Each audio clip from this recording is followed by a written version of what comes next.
Back to another episode of Nick Tiffany's Movie Reviews, coming at you online and in print format at nicktiffany.com, in audio format wherever you get your podcasts, and even in video on YouTube. Today we are talking about another Netflix original movie, a film by a filmmaker who obviously is near and dear to me. If you're looking at what I'm wearing in this video or you're looking what's around me in the video, it should be no surprise that I'm a fan of Zack Snyder. A lot of that due in part to his impact in the comic book realm, from 300 and Watchmen to Man of Steel, Batman, Superman, Dawn of Justice, the Ultimate Edition, and then, of course, Zack Snyder's Justice League.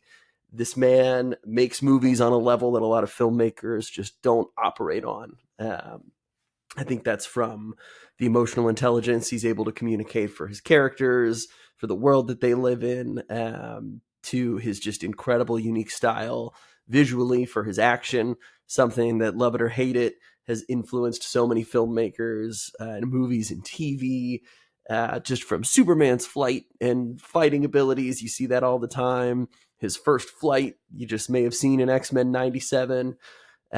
There's no doubt that his visual style has been adopted, imitated, and co-opted by so many directors who do a great job with it, but people online, they joke Snyder's the blueprint.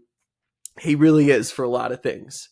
So all that out of the way, you know I'm a Snyder fan. If you watched or listened to my review for Rebel Moon Part 1, you know I enjoyed it to a degree, was largely underwhelmed by it, knowing that, yes, there's a more complete Part 1 out there. We're going to get a Snyder director's cut for it, just like we're going to get for today's film, Rebel Moon Part 2, The Scargiver. So leading up to this, Zack Snyder has talked at length with multiple reporters about the fact that, yes, there's going to be 2 3-hour versions of each film, unrated. Not only are they going to have more violence, there's going to be sex, there's going to be sensuality, there's going to be a lot more depth to these characters, their backgrounds, and the stories. And there's also even alternate versions of dialogue that they've been shooting, knowing that, hey, this is going to be a more expansive version of the film. We can spend a little more time digging deep into these characters. So what we're going to get in the summer for these unrated Snyder Cut versions of Part 1 and Part 2, obviously for me, I think will satisfy and scratch an itch.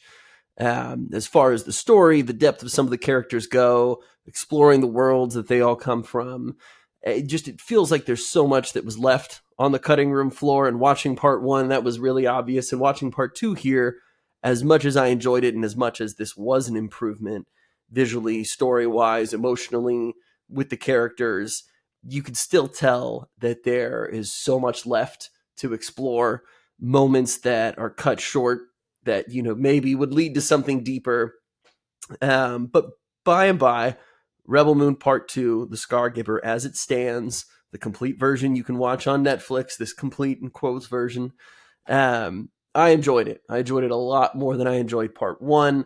I think spending more time with these different characters, specifically Demon Hansu's General Titus, we certainly benefit from moments that he is largely a part of, both in battle, I think, and both in some of the smaller moments, observing this once great general who's just filled and riddled with guilt, trying to live his life again.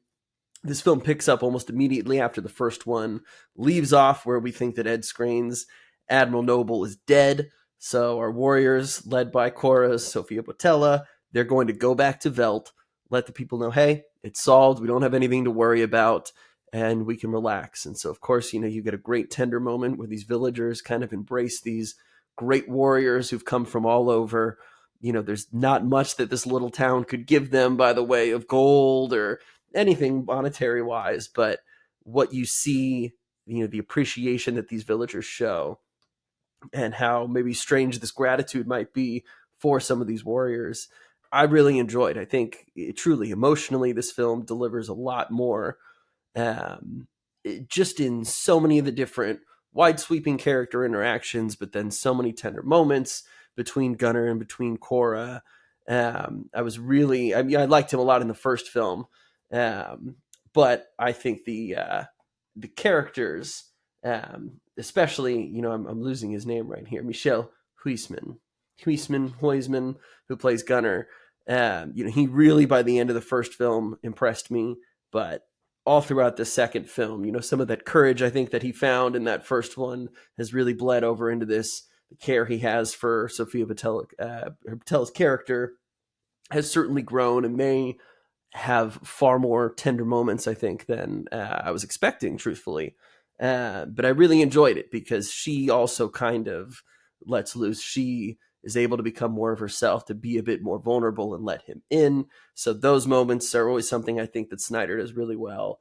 But again, and that's why I am looking forward to those unrated editions, not for the sex, not for things like that necessarily, but you have two human beings who have complicated pasts, and it's hard to talk about some of those things, and it's hard to feel that someone might accept you for those things. And so you can tell that there are moments where, even if they're just laying in bed together, her chest on his head, whatever it is, you could tell that there's more time. I think that they wanted to give that scene, or scenes like that, where you really do start to feel more of what those characters feel. And I think you grow more attached to them as an audience member, I would say. Um, Especially in the battles, this film is a vast improvement on the first one. I thought the action in the first looked good. There were bursts of moments where you're like, all right, well, there's that Snyder style of cinematography and choreography that I like, or that really stands out. A lot less slow motion in this film. So for people who detest that in his movies, there will be far less of that this time around. But there's definitely just a lot more all-out action, from laser battles to laser swords to knives to crazy heavy machinery. It feels a lot more like a giant intergalactic battle. It feels also like it is just this ragtag group of villagers, using guerrilla warfare, fighting any way that they can to kind of, take these Imperium soldiers by surprise, smartly using certain things against them. There's a lot of, because they're so outnumbered and so outmatched, they really do have to get creative, both with where they're positioned, what they have at their disposal, their different resources, how they can kind of leverage some of those things. So the story as a whole really feels a lot bigger, a lot more complete than the part one. And watching it, again, there was never really a moment where I was bored or felt like I was taken out of something. A lot of people have said, "Oh, the film is slow. It starts off slow," and again, I don't totally know what people were really expecting from these films, because if you watch the Star Wars films or Dune or any film that's inspired by the Chosen One and whatever prophetic deal, so much of those movies is world building and establishing not only the characters, but where they come from, what informs this universe, the greater reaches of the Imperium or the Empire's reaches. Some reviews were like, "Oh, this film was just, it wasn't really funny at all," which is a big knock on it. It's humorless, it's whatever. And I just, if someone's dinging this movie for being humorless, I think that says more about the state of film, the MCUification of everything, where it's like everything has to be funny, every character has to be smarmy, everybody needs to be a joker. This film is not concerned with that. In another film, not that I'm comparing this film to Alex Garland's Civil War, but this idea that, we need to have moments of humor, or we need, this is just too serious for us. Like watching people in wartime, there's just no lightheartedness here. And it's like, sorry, that's not the reality. In Lord of the Rings, there's not tons of moments of people just being joyous and joking all the time. And sure, you get little bits here and there in the action, but the film is far more focused on serving the narrative at hand. And because of that, you also get, I think, really great moments with a lot of these villagers, people who, like in Lord of the Rings, thinking of, hey, young children will need to do their part to help however they can, young boys and the men, everyone who is able-bodied has a role to play in our survival. And people might have thoughts about that too. But again, like, it's number one, this is fiction.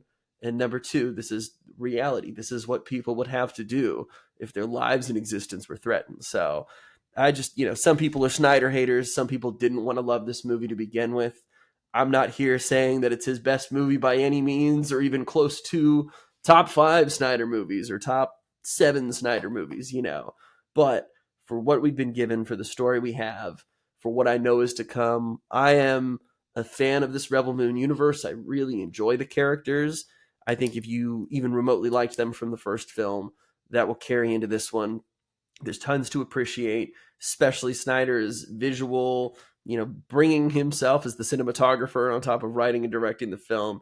He feels really close to everything that he has created. And so I think the film benefits in a lot of those more private moments and a lot of those obviously bigger action sequences, because that's something he does so well. Again, I still think the film feels incomplete. You can tell where it's been hacked up. You can tell where, yeah, there's going to be a massive amount of blood there because this dude should have had his head chopped off, or this axe going into someone's back.